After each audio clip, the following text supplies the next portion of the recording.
Hey everyone, this is Ethan from Latchel here with a tip for Maintenance Monday.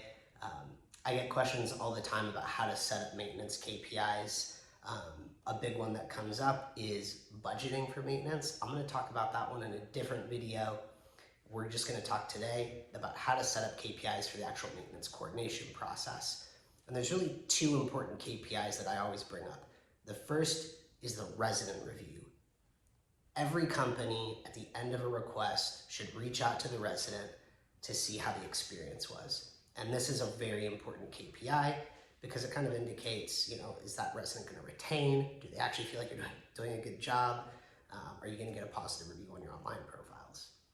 And you could do this by saying at the end of a maintenance request, please rate your experience 1 to 5 stars. You could do it by asking a question like, how likely would you be to recommend a friend to our management company?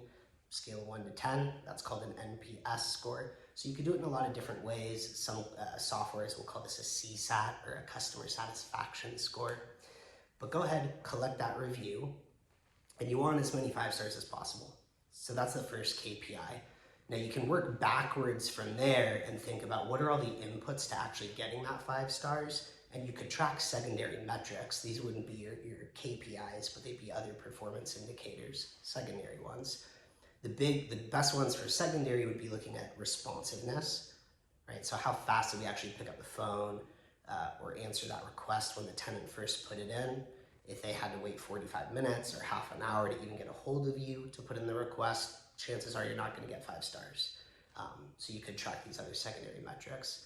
Another secondary one that shows how much you care about the tenant is how often they can access updates on the job or how long they went without getting any communication from you. So for example, if your process is to just email out to a preferred vendor and not give the tenant any updates, well, the tenant might be sitting there for 3-4 days until the vendor gets in touch with them.